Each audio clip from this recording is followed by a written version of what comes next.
നമുക്കിന്ന് തട്ടുകട സ്റ്റൈലിലൊരു അടിപൊളിയായിട്ടുള്ള ഫ്രൈഡ് റൈസ് ഉണ്ടാക്കാം.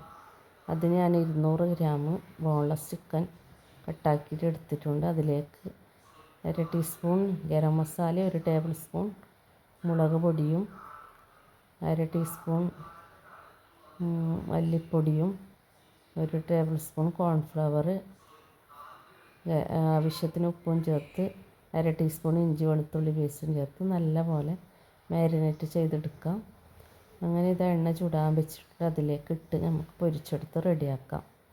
അപ്പോൾ നല്ല ടേസ്റ്റാണ്. കുട്ടികൾക്ക് സ്കൂളിലൊക്കെ കൊണ്ടുപോകാൻ പറ്റിയ നല്ലൊരു അടിപൊളി ഫ്രൈഡ് റൈസാണ്. അപ്പോൾ എല്ലാവരും ട്രൈ ചെയ്ത് നോക്കണം.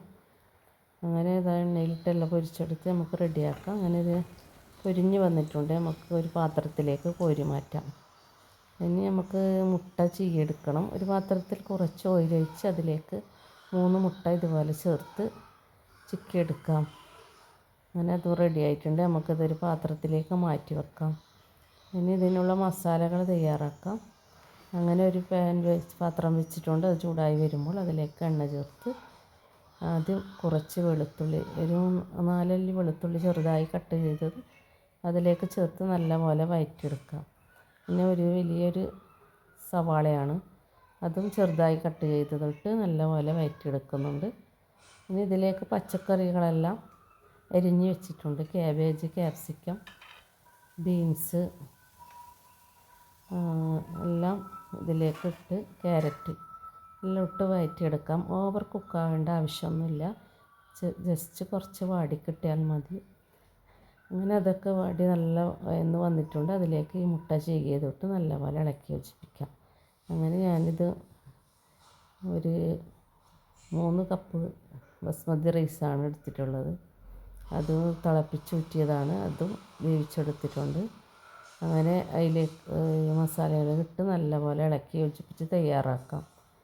ഇനി ഇതിന് മുകളിലായി കെച്ചപ്പും സോയാ സോസ്, മുളക് പൊടി, ഗരം മസാല, കുരുമുളക് പൊടി എന്നിവയെല്ലാം ചേർക്കുന്നുണ്ട്.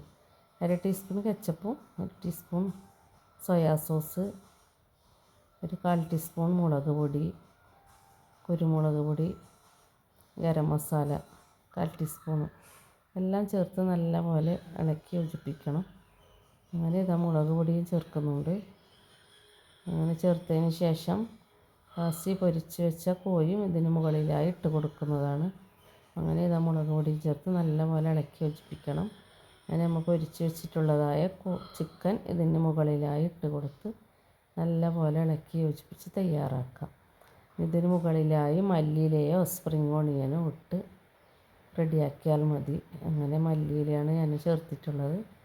അങ്ങനെ നമുക്കിതൊരു പാത്രത്തിലേക്ക് മാറ്റാം. അങ്ങനെ എൻ്റെ ഈ വീഡിയോ കണ്ട് ഇഷ്ടപ്പെട്ടാൽ ലൈക്ക് ചെയ്യുക, ഷെയർ ചെയ്യുക, സബ്സ്ക്രൈബ് ചെയ്യാത്തവരുണ്ടെങ്കിൽ ചെയ്യണം.